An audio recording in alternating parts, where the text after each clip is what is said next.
Mine আধুনিক যুদ্ধবিজ্ঞানের এক ভয়ানক সৃষ্টি। একজন সৈন্যকে শারীরিক এবং মানসিকভাবে পরাজিত করতে এর চেয়ে ভয়ঙ্কর অস্ত্র পৃথিবীতে নেই। একবার মাইনের ফাঁদে পড়লে সামনে মাত্র দুটি সম্ভাবনা থাকে, হয় মৃত্যু না হয় পঙ্গুত্ব। যুদ্ধে মাইনের আঘাতে পঙ্গু হওয়া সৈনিক মানসিকভাবে ভেঙে পড়েন। একজন পঙ্গু অসহায় সহকর্মীকে দেখে মুহূর্তে প্রতিপক্ষকে ভয় পেতে শুরু করে তার সহযোদ্ধারা। দুর্ভাগ্যবশত আমাদের প্রতিবেশী দেশগুলোর মধ্যে আমরাই একমাত্র দেশ যারা মাইন ব্যান ট্রিটিতে স্বাক্ষর করেছি। 1998 সালের 9 মে বাংলাদেশ এই চুক্তিতে স্বাক্ষর করলেও আমাদের কোনো প্রতিবেশী এই চুক্তিতে স্বাক্ষর করেনি। চুক্তির আওতায় বাংলাদেশ সরকার আর কোনো অ্যান্টি পার্সোনাল মাইন ক্রয়, উৎপাদন বা ব্যবহার সহ অন্য কোনো দেশ বা সংস্থাকে মাইন তৈরির প্রযুক্তি হস্তান্তর করতে পারবে না।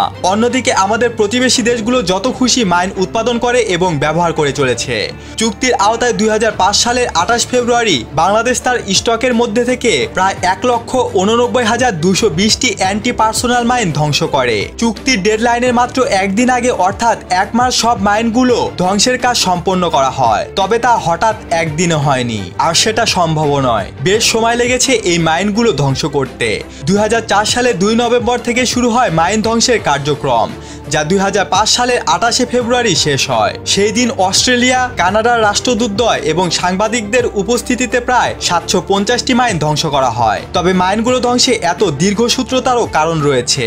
চুক্তির শর্তানুযায়ী এই মাইনগুলো ধ্বংস করার জন্য পর্যাপ্ত আর্থিক সাহায্যের আবেদন করেছিল বাংলাদেশ। কারণটাও একটু মজা করে বলি, নিজ টাকা দিয়ে তো আর নিজের সম্পদ ধ্বংস করে না কেউ। তবে ইউএনডিপি বাংলাদেশকে উক্ত ফান্ড সরবরাহে অপারগতা প্রকাশ করে। পরবর্তীতে কানাডা সরকার ইউএনডিপি এর হয়ে বাংলাদেশ সরকারকে মাইন ধ্বংসের জন্য প্রায় 29,270 ইউএস ডলার সরবরাহ করে। বর্তমানে মাইনের স্টক। আপনাদের মনে প্রশ্ন আসতে পারে, তবে কি বর্তমানে বাংলাদেশে কোনো মাইনের স্টক নেই? ল্যান্ডমাইন মনিটর সংস্থার হিসেবে বাংলাদেশ সরকারের হাতে আরো প্রায় 15,000টি ল্যান্ডমাইন রয়েছে, যার মধ্যে 2,499টি হলো ইরানের তৈরি M18A1 ক্লাইমোর টাইপের ল্যান্ডমাইন। এই মাইনগুলো কমান্ড ডেটোনেটেড হওয়ায় মাইন ব্যান ট্রিটির আর্টিকেল 7 অনুযায়ী নিষেধাজ্ঞার আওতাধীন নয়। 2003 সালে বাংলাদেশ সরকারের পক্ষ হতে এই মাইনের স্টক দেখানো হয়েছিল 2,500টি। তবে আজব ব্যাপার হলো, পরবর্তীতে 2005 সালে কোনো এক অজানা কারণে একটি মাইন কমে 2,499টি দেখানো হয় এবং ভবিষ্যতে এই মাইন আর সংগ্রহ করবে কিনা সে ব্যাপারেও রিপোর্টে কিছু উল্লেখ করা হয়নি। বাকি মাইনগুলো রাখার ক্ষেত্রে বাংলাদেশ সরকারের পক্ষ হতে একটি যুক্তি উপস্থাপন করা হয়, আর সেটা হলো ট্রেনিং। যেহেতু বাংলাদেশ শান্তিরক্ষা মিশনের দ্বিতীয় সর্বোচ্চ অংশগ্রহণকারী দেশ, পাশাপাশি এই দেশের সৈন্যরা বিভিন্ন ইউএন মিশনে মাইন ইফেক্টেড এরিয়াতে কাজ করে, সেহেতু সৈন্যদের জন্য মাইন ডিফিউজ, আইডেন্টিফিকেশন, প্রিভেনশনের ব্যাপারে পর্যাপ্ত ট্রেনিং থাকা দরকার।